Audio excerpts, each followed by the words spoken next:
You know, and like you watch those news channels, and it's 4 o'clock on there. You have to excuse me sounding like a blow. What a cokehead. I cut my eye with my contact. And your nose is, if you don't know this, your nose is connected to your eye. So, like anytime, if you've ever been hurt in the eye, you realize your nose is like, bleh. Okay. So this is going to be sort of a stream of consciousness, and then we're going to move into a meditation. But before we do that, we're going to take 10 deep inhales and complete exhales to clear and calm the mind. So whatever you've got going on, if you want to pause the video, maybe move into your room or away, or simply use the trick we've discussed before. Anything that my mind might label as a distraction, noise, like the kids, the dogs, whatever, helicopters, cops, fireworks, gunshots, whatever noise might come in during this time, I'm only going to use it deep, it will only serve as a tool to take me deeper into my intention, into my relaxation. Our intention is going to be to clear and calm the mind, to receive information, okay, and to sustain present moment awareness, simply just being in the same place at the same time. Our brains, our bodies are here. Oftentimes, more often than not, the mind is one place and the body is a completely different place, and that is a tough,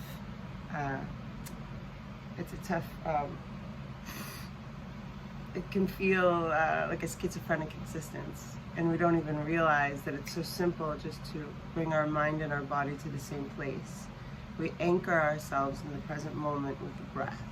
So just 10 inhales and exhales could change everything, and it does, and it will.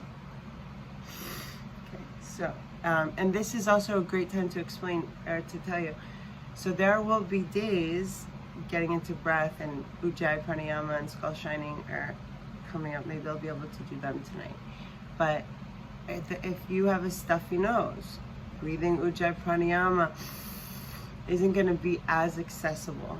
Okay, I've had clients that had nose jobs. Ujjayi Pranayama from then on was never going to be accessible. Does that mean they can't do yoga and experience the benefits of breath work? Fuck no. That means that we just always modify. So you just do continuous deep inhales and exhales in the way that it works. Okay? So if it serves, arms up, shoulders soft. If it looks like this, great. If you want to have your arms by your side, that's fine as well. We're going to take 10 deep inhales. Try to get to a count of 4 on the inhale. And it's going to the belly, remember? So 1. Even let the belly get wide on the sides, like breathe into the ribs. And then exhale, let's try to make it like an easy 4 or 5. Drawing the belly in towards the spine, creating a circle with the breath. Begin, please. Or maybe we'll just do 1 inhale, exhale out to begin.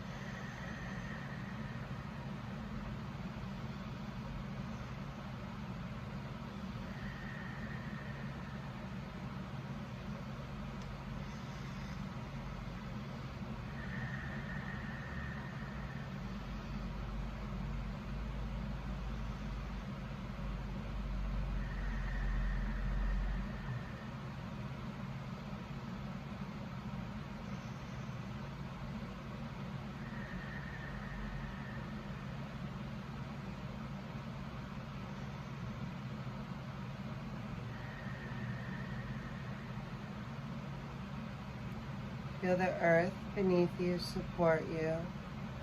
The brain waves naturally settle down as you increase focus concentration on your breathing. 3 more deep inhales. complete exhales.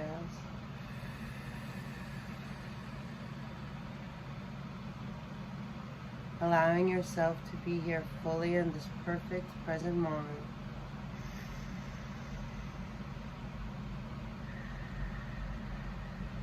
Anchoring yourself here with the sound and the feeling of your breath.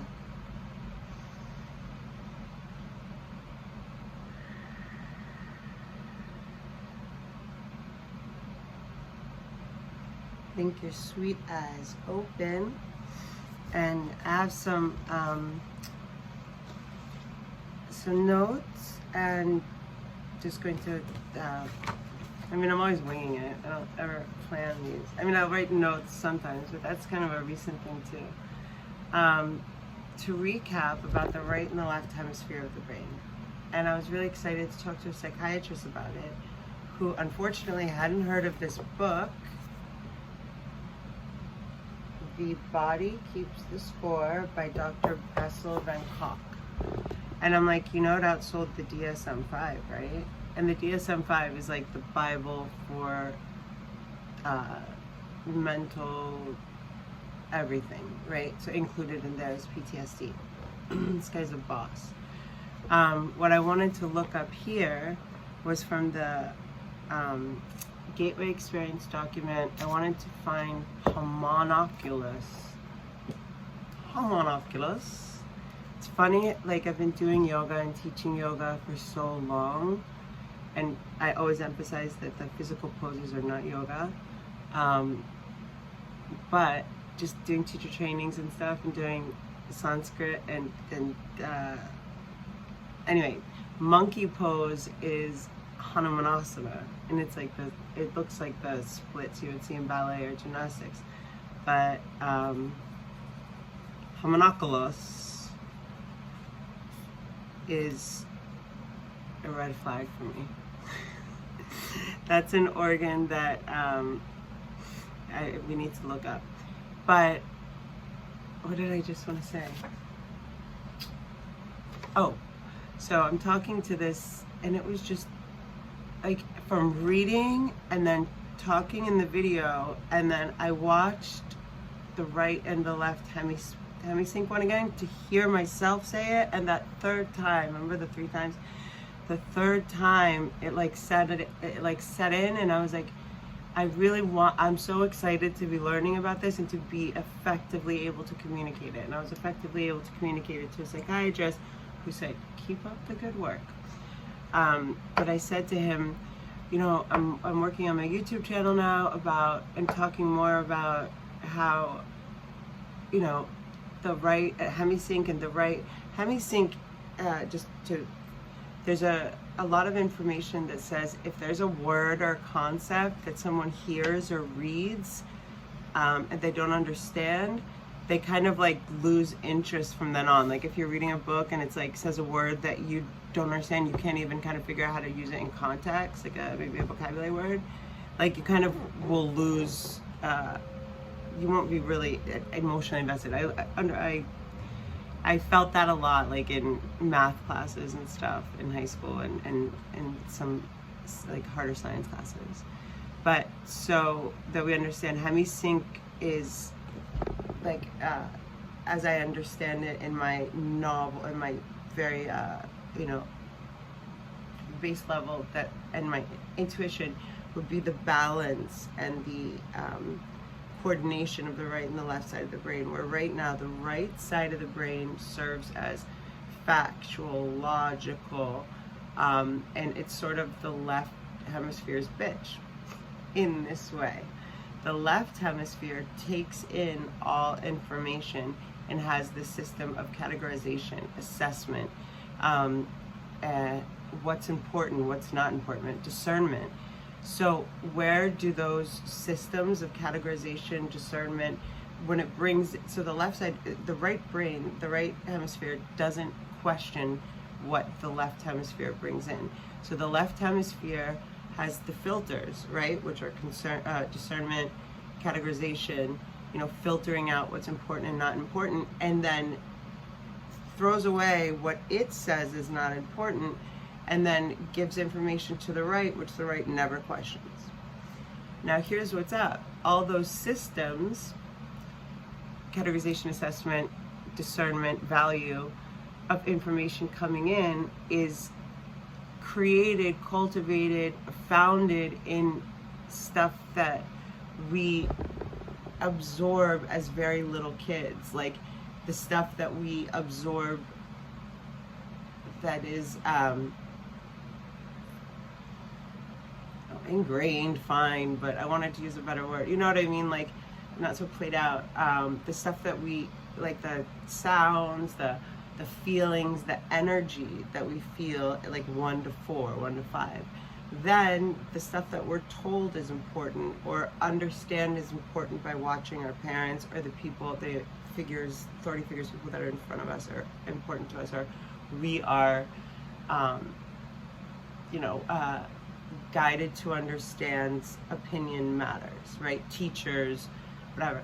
If you're in a parochial school, or you're a priest or you're a rabbi. So, for example, if you hear, oh, that's worth nothing, like, da da da da, that goes into your left brain as that's developing and you're growing up. And oftentimes in life, we never will question our systems. So this comes out like culturally, like you'll see different people's values in different places. Like I've been really lucky to travel a lot of places. Like in India, for example, dogs are not like dogs here. So a group reaction to an adverse situation happening with an animal, or a dog specifically, there would have a very different, demographic, social, you know what I mean, reaction. Like me as an American going in there, what's that dog doing without a leash and starving? I can see his bones. It's not even an option. How did I feel like that was such a perfect okay, so if you take somebody from India and his left brain and somebody like me, just take straight up my left brain, we're gonna have very different systems of, very different results in what information goes to the right brain, and probably, that's just an interesting thing. Okay, so where is my proper picture? There's one in here. Whee!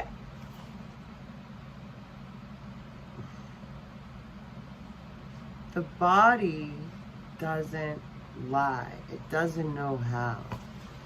This is just to know why I'm looking for this. So we were talking about like body behavior and stuff. I have some notes on that, but I don't think I'm gonna get to it in this video. One thing from watching people's bodies, like in yoga and in every kind of position, is the tightness and the kind of common places that people hold on to stress, we hold on to things that happen to us in our connective tissues. Women that have been through sexual stuff, abuse, and in general are usually very tight in the hips, especially when they first come to yoga. Trauma for sure. Fear looks like this. So people go to do chair pose and it's like this. That's not always, most of the time it's not posture, or it's, we carry everything.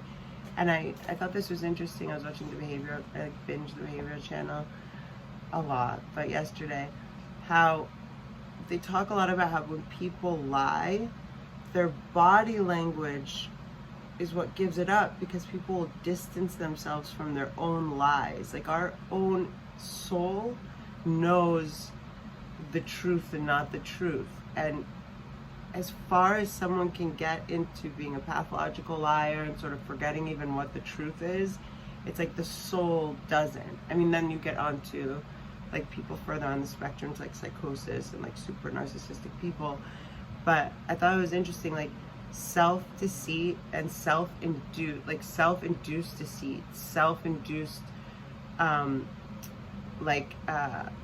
lies cause our like insides to physically distance. Well, here's a full sentence. I always write like a sentence, and I try to bring up my own sentence.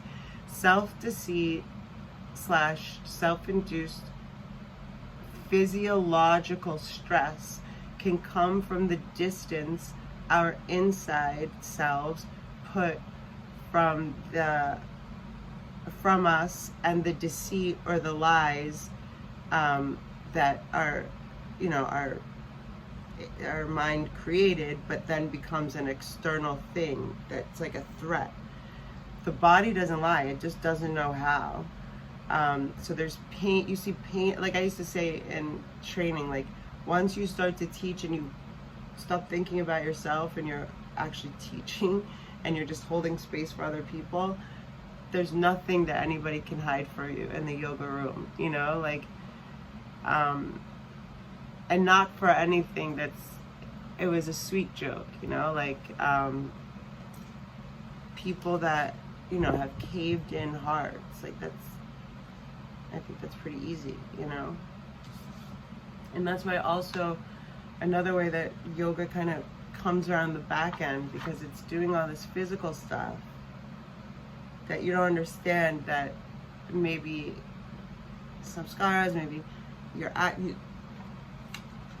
you might have brought onto yourself, you know, but there's always healing, because sometimes we just do the best we can.